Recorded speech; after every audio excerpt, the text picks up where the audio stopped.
Assalamualaikum warahmatullahi wabarakatuh. Perkenalkan, nama saya M. Fadil Firdaus dengan NIM B024262011010. Di sini saya akan menjelaskan dan mempresentasikan tentang definisi dan ruang lingkup teknik industri. Latar belakang dibuatnya video ini yaitu untuk memenuhi nilai yang kosong dan dosen melihat potensi saya. Maka dari itu saya membuat gambaran tentang teknik industri yang mengacu pada modul yang diberikan oleh dosen. Mari kita pelajari bersama-sama. Oke, saya akan menjelaskan tentang pengertian teknik industri. Teknik industri adalah cabang ilmu teknik yang mengintegrasikan konsep-konsep rekayasa dan manajemen untuk merancang, menganalisis, dan mengoptimalkan sistem yang melibatkan manusia, material, informasi, dan peralatan, serta energi. Tujuan utama dari teknik industri adalah meningkatkan efisiensi, efektivitas, dan produktivitas dalam sistem industri maupun organisasi dengan cara yang sistematis, terstruktur, dan berbasis data. Ruang lingkup teknik industri dibagi menjadi beberapa nomor. Nomor 1, perancangan dan manajemen sistem produksi. Perancangan sistem produksi ialah merancang sistem produksi yang efisien dengan mengoptimalkan alur material, informasi, tenaga kerja, dan peralatan yang digunakan dalam proses produksi. Adapun pengendalian produksi yaitu mengelola dan mengontrol jadwal produksi, pemeliharaan dan pengelolaan inventaris untuk menjaga kelancaran alur produksi dan meminimalkan pemborosan. Lalu, perencanaan dan penjadwalan produksi ialah menentukan urutan produksi, alokasi sumber daya, dan waktu yang tepat untuk meminimalkan biaya dan meningkatkan output. Nomor 2, optimasi dan analisis sistem. Optimasi proses yaitu menggunakan metode matematis dan teknik optimasi atau seperti pemrograman linier, pemrograman dinamis, dan simulasi untuk meningkatkan kinerja sistem secara keseluruhan baik itu dari segi biaya, waktu, maupun kualitas. Adapun analisis sistem yaitu melakukan analisis terhadap berbagai komponen dan hubungan dalam sistem untuk mengidentifikasi potensi peningkatan efisiensi dan efektivitas sistem. Nomor 3, manajemen operasi. Oke, manajemen proyek. Ada manajemen proyek.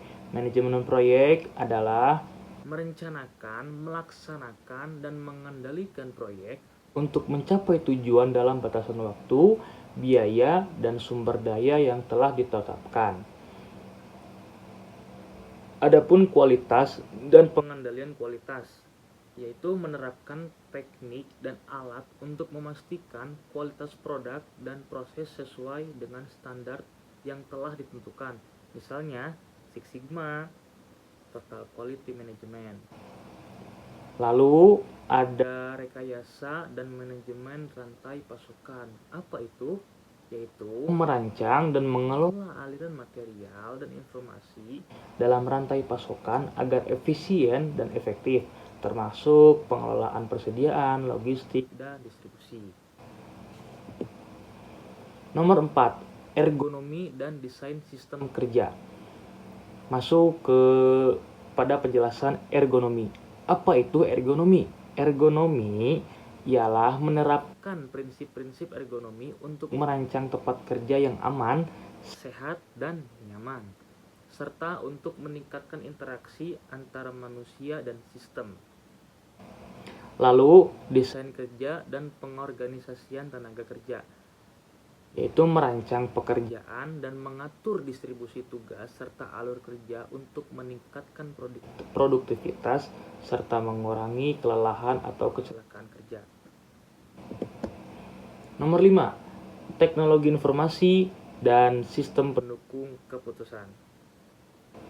Ada sistem informasi industri, yaitu mengembangkan dan mengelola sistem informasi yang mendukung pengambilan keputusan di tingkat operasional, manajerial, dan strategis. Lalu penggunaan teknologi, yaitu menggunakan perangkat lunak seperti ERP, SCM, dan sistem simulasi, dan teknologi terkini untuk meningkatkan pengelolaan data dan proses operasional. Nomor 6, simulasi dan pemodelan.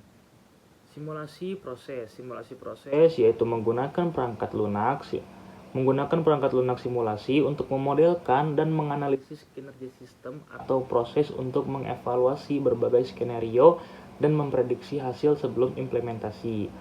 Jadi sebelum kita memulai proses pemroyekan, kita ada baiknya untuk mensimulasikan atau menggunakan perangkat lunak untuk mendesain sedemikian rupa sebelum mengimplementasikan kepada proyek yang akan dituju.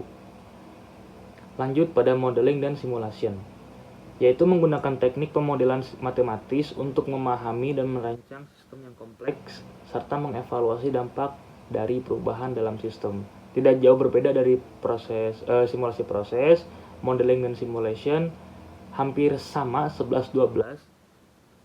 Namun bedanya modeling dan simulation lebih sistematis untuk memahami dampak dari perubahan dalam sistem seperti itu.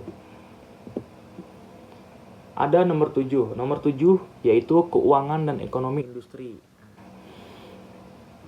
Analisis ekonomi industri yaitu menggunakan prinsip-prinsip ekonomi untuk menganalisis biaya dan manfaat dari berbagai keputusan dalam operasi industri. Dan pengelolaan biaya dan penganggaran. Pengelolaan biaya dan penganggaran ialah merencanakan, mengontrol, dan mengoptimalkan penggunaan sumber daya ekonomi dalam operasi industri untuk mencapai tujuan jangka panjang perusahaan.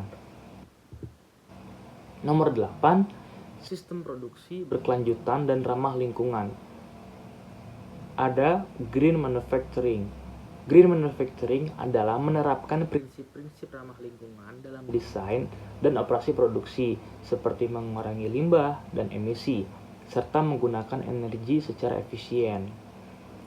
Jadi, di ruang lingkup teknik industri, kita juga menerapkan atau ada prinsip yaitu green manufacturing, sehingga alam tetap terjaga.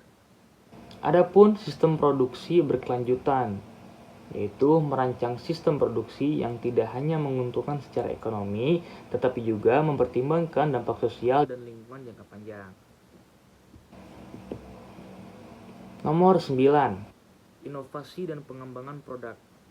Ada desain produk. Apa itu desain produk? Desain produk adalah mengintegrasikan teknik rekayasa untuk merancang produk yang memenuhi kebutuhan pasar dan mudah diproduksi. Lalu ada pengembangan produk baru. Pengembangan produk baru ialah melakukan riset dan pengembangan untuk menciptakan produk inovatif yang dapat meningkatkan daya saing perusahaan. Lalu saya akan menjelaskan peran teknik industri di berbagai sektor. Teknik industri diterapkan di berbagai sektor seperti manufaktur, transportasi, kesehatan, energi, dan layanan. Para profesional teknik industri berperan penting dalam merancang dan meningkatkan sistem yang efisien di berbagai industri, mulai dari pabrik, rumah sakit, hingga perusahaan logistik dan teknologi. Jadi, peran teknik industri ialah sangat penting di berbagai sektor, tidak hanya di satu sektor saja, melainkan di keseluruhan. Kesimpulannya, teknik industri adalah bidang yang luas, sangat luas, dengan ruang lingkup yang melibatkan berbagai aspek dari manajemen dan rekayasa. Ini memberikan kontribusi besar dalam meningkatkan efisiensi dan efektivitas dalam organisasi, serta menciptakan solusi untuk tantangan-tantangan dalam produksi dan layanan di dunia industri. Keahlian dalam teknik industri sangat berharga untuk menciptakan sistem yang lebih efisien, berkelanjutan, dan mampu beradaptasi dengan perubahan zaman.